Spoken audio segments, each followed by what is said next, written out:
lobby. Destiny versus EGiNcontroL here, and Lurlian, I'm expecting Destiny to come firing out of the gates here, because after game number 1, his plan of mutas really didn't work out. What can he be doing here in game number 2, especially on his map choice, MLG Shadow Temple? I don't know, Frodan. This is one of the maps that you never see a Zerg pick. Maybe Destiny just wants to play this map early and get it out of the way, or something, you know, that he can be confident in the rest of the map pool. Maybe, yeah. But maybe that's the case. We can probably go over why this is a map, a bad map for Zerg in general. That is because of the rocks that are leading up to the third and the rocks at the third gold base.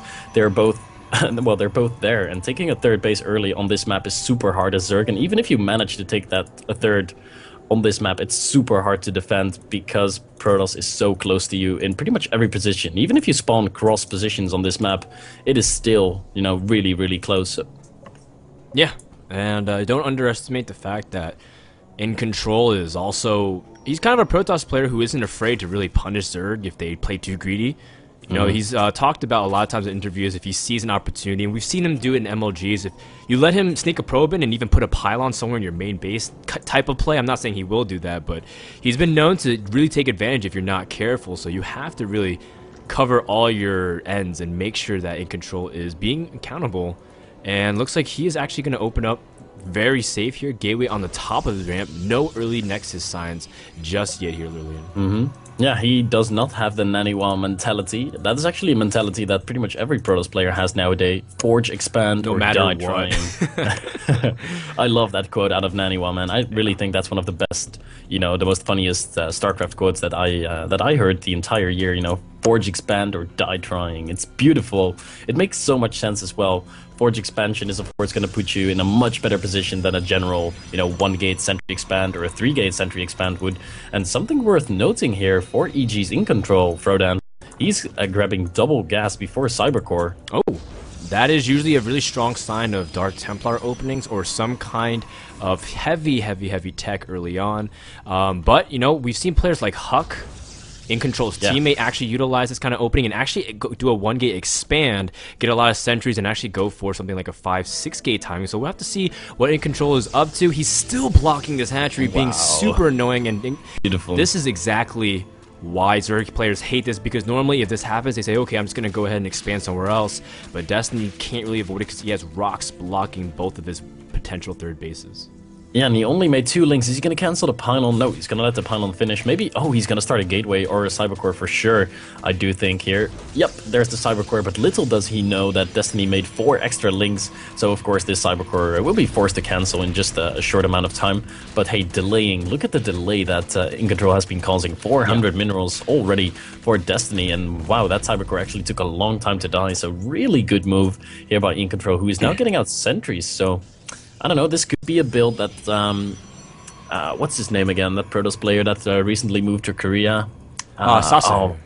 Is that what you're talking about? Or? No, Team Legion, Desro, of course. Oh, Desro, okay. Yeah, Desro used to do this build a ton, where you get 3 sentries into an expand, into super early Dark Templar. So maybe that's something that EGiNcontrol's planning on, or it's going to be that sentry expand build that you were talking about that Huck used to love to do. But recently I've seen Huck pretty much live with the Naniwa mentality. Yeah. Forge expand. I mean, yeah, absolutely. A lot of Protoss players love their 2-base timings against Zerg. But, you know, just to give a little perspective on how delayed Destiny is.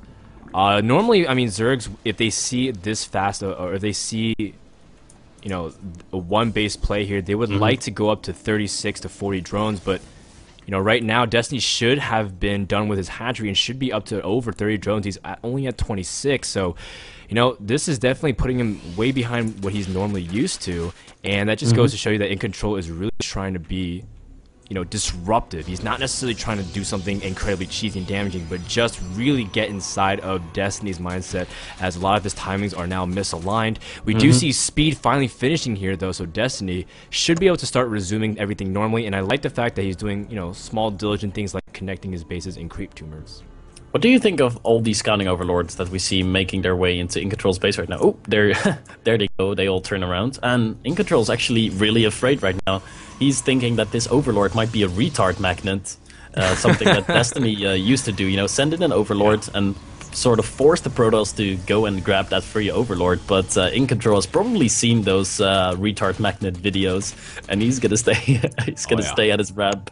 He doesn't want to take the risk. Now he goes over there to kill the Overlord, but a little too late. I'm sure that is exactly what EGiNcontroL was thinking. You know, he was thinking, "Oh no, it's a retard magnet. I have to be careful." For those of you who don't know, Destiny one time theorized that you could use the fact that everyone wants to kill an Overlord to draw out units and then, you know, make them overextend, surround them, and all of a sudden Protoss wastes his army. And that's pretty much what Destiny would like. These kinds of videos what made him really popular. Although right now Destiny, I mean, I'm trying to figure out what his game plan is. He's getting a Roach Warren, you know, around standard timing, because this is around the time in about a minute where Protoss could hit with a 4 or 5 gate, so he's being extra cautious. But EGiNcontroL is actually researching Hallucination, a very underutilized upgrade in the Protoss arsenal here, Lurlian. Yeah, it's a really good upgrade to get, though. It's going to allow him to scout really early, and if Destiny would be doing any kind of super early cheesy Muta builds, he would be able to scout that with the hallucinated Phoenix that we do see on the way right now. Is moving across the field. We see actually 2 hallucinated Phoenix. So EGiNcontroL is going to get a lot of early scouting information. He's going to see that 3rd base go up. He's going to scout that there are no 3rd and 4th gases up just yet. Oh, beautiful scout here. Those Phoenixes are seeing everything, and EGiNcontroL can respond accordingly. He doesn't have to be afraid of the, you know, super early Muta threat as we've seen in last game. EGiNcontroL is going to be pretty happy about that, I feel. Yeah, and I'm trying to see if Destiny actually sees the sentry count. No, it's actually really, really important for every Zerg to get a count of how many sentries and how much energy they have, because you're able to say, okay, he spent this much gas this early. These are some possibilities they can have. So you see a lot of sentries are starting to become full energy. You're saying, well, he's actually using his gas for something else now. So you can kind of gather your mind around what kind of timings they can form. Oh, wow. EGiNcontroL warping in 10 sentries here, which is actually kind of borderline excessive, if I have to be honest here at Lurlian. That is definitely the old school kind of style. EGiNcontroL used to be known for his play with the Sentry Expand, where you would expand and then make a little bit more units than usual and kind of roam the map. Shark is what he called that. Shark around the map and try to pick off anything you can, deny vision on the Zerg. And maybe that's what EGiNcontroL is planning. I mean, with this many sentries, you've got pretty much an infinite end of walls that you can put up anywhere you like. So there's not going to be, you know, too much risk. The only thing that would really kill this is like mass Ling Roach. So if Destiny goes ahead and makes a lot of Lings and Roaches, this could actually be a really dangerous move out for EGiNcontroL. Yeah, you know, EGiNcontroL does have 7 gates here and a lot of sentries. We do see that Destiny sped his creep pretty decently to the middle of the field, so he has that vision. Run by.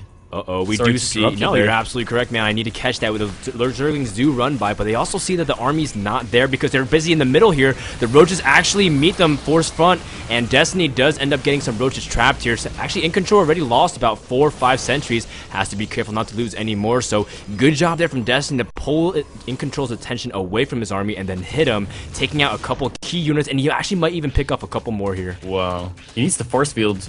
Loses another full energy sentry there. A few good force fields go down, and about 3 Roaches and 3 Zerglings will go down, but the damage, man.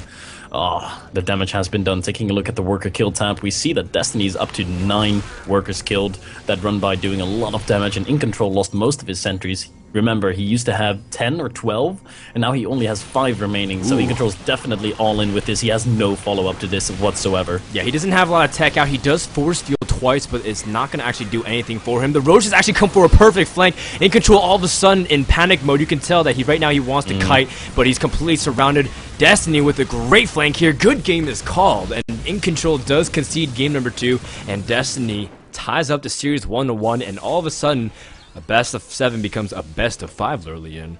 You know, and what were your